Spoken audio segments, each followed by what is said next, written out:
Johnny Carson was in the middle of a lighthearted interview with Sammy Davis Jr. when suddenly the legendary entertainer stopped smiling. His hands started trembling, and he said something that made Johnny's face go white.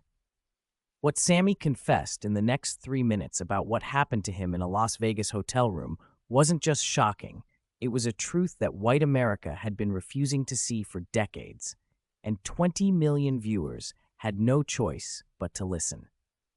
November 8th, 1973, Studio One in Burbank, California. The Tonight Show was running exactly as it should. The audience was warm, the energy was electric, and Johnny Carson was doing what he did best, making America laugh before they went to bed. Sammy Davis Jr. walked onto that stage like he'd done dozens of times before. The applause was deafening. Sammy was at the absolute peak of his career. He'd just finished a sold-out run at Caesar's Palace. His album was climbing the charts. He was Hollywood royalty, part of the legendary Rat Pack, alongside Frank Sinatra and Dean Martin. But tonight, something would be different. The interview started exactly as everyone expected. Sammy was electric, telling stories about performing in Vegas, making jokes about his latest show, doing impressions that had Johnny and the audience in stitches. This was the Sammy everyone loved, quick-witted, charismatic, the ultimate entertainer who could light up any room he walked into. For the first 8 minutes, everything was perfect. Classic Tonight Show material. Johnny would set up a question, Sammy would deliver a punchline, the audience would roar. It was the kind of segment that made The Tonight Show America's favorite late-night program. Then Johnny asked what seemed like a harmless question. "Sammy, you just finished another incredible run at Caesar's Palace. What's it like performing in Vegas these days? Still the same magic?" Sammy's smile flickered. Just for a second. Most people wouldn't have noticed it. But Johnny Carson had spent nearly 12 years reading people's faces, and he saw it immediately. "Johnny," Sammy said, his voice different now, quieter. "Can I tell you something real? Can I be honest with you for a minute?" The audience sensed the shift. The laughter died down. Johnny leaned forward slightly. "Of course, Sammy, always." Sammy looked down at his hands. They were shaking slightly. When he looked back up, the entertainer's mask was gone. "I just played 14 sold-out shows at Caesar's Palace. Standing ovations every single night. People paid top dollar to see me perform. They laughed at my jokes. They sang along with my songs. They gave me their love for 2 hours every night." He paused, and the studio was completely silent. "And you know what, Johnny? After every single one of those shows, I couldn't walk through the front entrance of that hotel. I had to use the service entrance, the same entrance the kitchen staff uses, the same entrance they use to take out the garbage." Johnny's face went pale. The audience sat frozen. But Sammy wasn't finished. "Let me tell you about last Tuesday night. After my second show, I was exhausted. It had been a long day, rehearsals, 2 performances, meet and greets. I just wanted to get to my room and sleep. So I walked toward the main elevator, the one in the hotel lobby. You know, the one every guest uses." Sammy's voice was steady now, but his hands were still trembling. "A security guard stopped me. Not asked me. Stopped me. He put his hand on my chest and said, 'You know the rules, Sammy. Service elevators in the back.' And Johnny, I'm standing there in my tuxedo, in a hotel where my name is on a marquee 50 feet high, where people just paid $100 a ticket to see me perform, and I'm being told I can't use the same elevator as the white guests." The studio audience was dead silent. Some people shifted uncomfortably in their seats. Others had their hands over their mouths in shock. This wasn't the entertainment they'd tuned in for, but they couldn't look away. Johnny didn't interrupt. He just sat there, listening, his face showing a mixture of shock and sadness. "But here's the part that really gets me," Sammy continued, his voice cracking slightly. "I smiled at that security guard. I smiled and said, 'Oh, sure, no problem, my friend,' because that's what I've been trained to do my entire life. Smile, make white people comfortable, never make them feel guilty or uncomfortable about how they treat me." He looked directly at Johnny now. "You know what the worst part is? That security guard probably went home that night and told his wife he met Sammy Davis Jr. He probably told her I was a nice guy, real friendly, and he has no idea what it costs me to smile like that." The audience was completely still. 20 million people watching at home were witnessing something that rarely happened on television in 1973. Raw, unfiltered truth about racism from someone living it. Johnny's voice was quiet when he finally spoke. Sammy, I don't know what to say. You don't have to say anything, Johnny. I'm not looking for sympathy. I'm just tired of pretending it doesn't hurt. Then Sammy did something remarkable. He started talking about the price of success as a black entertainer in white America. People see Sammy Davis Jr. and they see success. They see the cars, the jewelry, the fame. They see me on magazine covers. They see me performing at the White House and they think, look how far he's come. Look how much progress we've made. He shook his head slowly, but they don't see what I had to give up to get here. They don't see that I can't stay at half the hotels where I perform. They don't see that I've been spit on, called every racist name you can imagine. They don't see that I lost my eye because some racist in a bar fight decided he didn't like seeing a black man succeed. The reference to his glass eye, something Sammy rarely discussed publicly, hit the audience hard.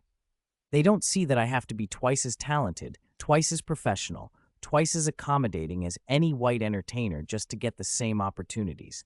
And even then, even after all that, I still can't use the front door. Johnny's eyes were glistening now. He wasn't crying, but he was close. Frank Sinatra, Sammy continued. Frank's the only one who gets it. You know what Frank did when he found out Caesar's Palace wouldn't let me stay in the main hotel? He told them if I couldn't stay there, the entire Rat Pack would walk. He threatened to never perform there again. And suddenly, miraculously, they found a room for me in the main building. A slight, bitter smile crossed Sammy's face. But here's the thing, Johnny. Frank shouldn't have to do that. I shouldn't need a white man to threaten a hotel just so I can be treated like a human being. I headline that hotel. My name sells tickets, but without Frank, I'd still be using the service entrance. What happened next was something Johnny Carson would remember for the rest of his life. Sammy looked directly at the camera, speaking to the millions watching at home. To everyone watching right now, I want you to understand something. When you see me on stage, when you see me smiling and dancing and entertaining you, you're seeing someone who's been trained from birth to make you comfortable, to make you forget that I'm different, to help you feel good about yourself while I swallow my pain. His voice grew stronger. But I'm done swallowing it. I'm done pretending it doesn't hurt.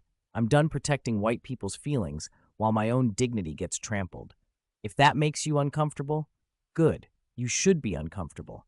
Because what's happening to me, what's been happening to black Americans for centuries, is uncomfortable. It's wrong. And your comfort is not more important than my humanity. The studio audience didn't know how to react. Some people were crying. Others sat in stunned silence. A few people stood up and started applauding, and within seconds, the entire audience was on their feet. But they weren't applauding for entertainment. They were applauding for truth. Johnny stood up too, and he did something he rarely did during interviews. He walked around the desk and embraced Sammy. Not a showbiz hug, not a performance. A real human embrace between two men, one of whom had just revealed his pain, and the other who was trying to understand it. When they sat back down, Johnny's voice was thick with emotion. Sammy, thank you for trusting us with that. Thank you for being honest. Sammy nodded. I'm tired of being careful, Johnny. I'm 48 years old. I've spent my entire life making white people comfortable. Maybe it's time I made them uncomfortable instead. Maybe that's how things actually change. Johnny looked at the camera, addressing the home audience directly. I think everyone watching needs to hear what Sammy just said. We need to sit with it. We need to think about what it means. Then Johnny did something producers were screaming at him not to do through his earpiece. Instead of going to commercial, instead of moving on to the next segment, he kept talking. How many other Sammy Davis Jr.'s are out there? Johnny asked. How many people are smiling while they're being humiliated? How many people are entertaining us while they're being denied basic dignity? Sammy answered quietly. More than you can imagine, Johnny. More than you can imagine. The commercial break finally came, but the damage, or rather the healing, had been done. 20 million Americans had just witnessed one of the most honest conversations about racism ever broadcast on network television. After the show, something remarkable happened. The NBC switchboard lit up like a Christmas tree. Thousands of calls poured in. But unlike what the producers expected, the calls weren't complaints. They were thank yous. White viewers called to say they'd never understood what Black Americans faced until that moment. They said Sammy's words had opened their eyes in a way nothing else had. Black viewers called to say they'd finally seen themselves represented honestly on mainstream television. They said Sammy had articulated feelings they'd carried their entire lives but never heard spoken out loud. The next morning, newspapers across the country ran stories about Sammy's confession. Television critics called it a watershed moment in broadcast history. Civil rights leaders praised Sammy for using his platform to speak truth. But there was backlash too. Some viewers were angry. They felt Sammy had politicized entertainment. They wrote letters saying they watched The Tonight Show to escape reality, not to be confronted with uncomfortable truths. Some even called for boycotts. Caesar's Palace issued a statement denying Sammy's claims, saying all their performers were treated with equal respect. Within 24 hours, 3 former Caesar's Palace employees came forward to confirm that everything Sammy said was true. A week later, Caesar's Palace quietly changed their policies. The service entrance rule was eliminated. All performers, regardless of race, could use the main hotel facilities. They never publicly acknowledged why the policy changed, but everyone knew. Other Las Vegas hotels followed suit. Within a month, discriminatory practices that had been standard in Vegas for decades started to crumble. Not because of legislation or protests, but because Sammy Davis Jr. told the truth on national television. Johnny Carson invited Sammy back on the show 2 months later. The mood was different this time. Sammy was back to being the entertainer, doing his impressions and telling jokes. But at the end of the interview, Johnny asked one more question. "Sammy, after what you said last time you were here, do you feel like anything changed?" Sammy thought for a moment, then smiled. But this time, it was a genuine smile, not the performed one. "Johnny, I walked through the front door of Caesar's Palace last week, used the main elevator. Nobody stopped me, so yeah, something changed." He paused, then added, "But there's still a long way to go. What happened to me in Vegas, that's happening to Black Americans everywhere, every day, in hotels, in restaurants, in banks, in neighborhoods. The doors cracked open, but we're not through it yet." Years later, after both Johnny and Sammy had passed away, a letter was found in Johnny Carson's personal files. It was from Sammy, written in 1974. The letter was simple but powerful. "Dear Johnny, I wanted to thank you for letting me speak my truth on your show. You didn't have to do that. You could have cut me off, gone to commercial, or edited it out, but you let me speak, and you listened. That night changed something in me. I stopped being afraid of telling the truth. I stopped prioritizing other people's comfort over my own dignity. You gave me a gift that night. You gave me permission to be fully human on television. Thank you for seeing me. Your friend always, Sammy." Johnny Carson never publicly discussed that November night in great detail. When asked about memorable moments from The Tonight Show, he'd mention it briefly, but would never elaborate. Those who knew him said it was because that night had affected him deeply, had made him question things about American society he'd never questioned before. Ed McMahon later said, "After Sammy's confession, Johnny started paying attention to things differently. He started noticing who wasn't in the room, who wasn't getting opportunities, who was having to smile through their pain. That night changed Johnny almost as much as it changed everyone watching." November 8, 1973, wasn't just a memorable Tonight Show episode. It was a moment when entertainment television stopped entertaining for 18 minutes and started educating. It was a moment when one man's pain became a nation's uncomfortable awakening. Sammy Davis Jr. continued performing until shortly before his death in 1990. He never stopped speaking truth, never stopped pushing boundaries, never stopped demanding to be treated with dignity.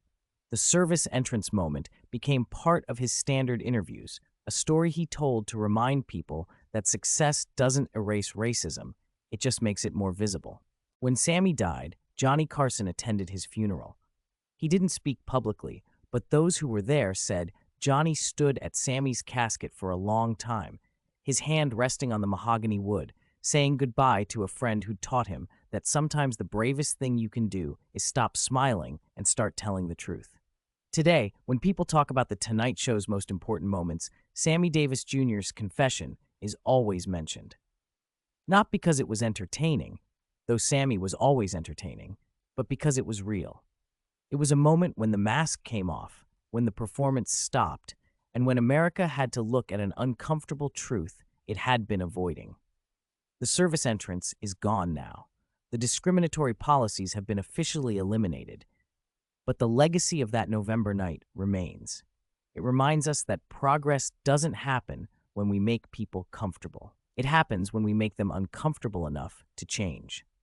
Sammy Davis Jr. walked onto The Tonight Show that night as an entertainer.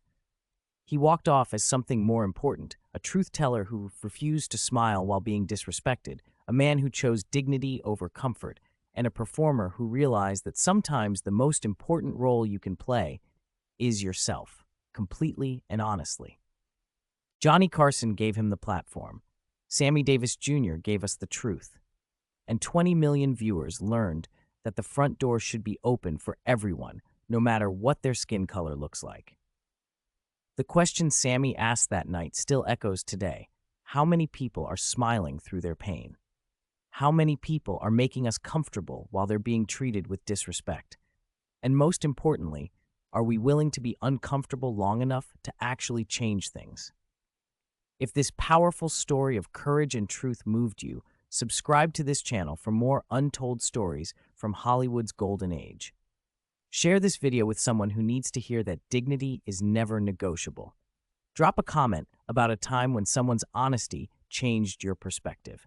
And remember, sometimes the bravest performance is refusing to perform at all and simply telling the truth. Because sometimes the most important thing we can do is stop making others comfortable and start demanding the respect we deserve.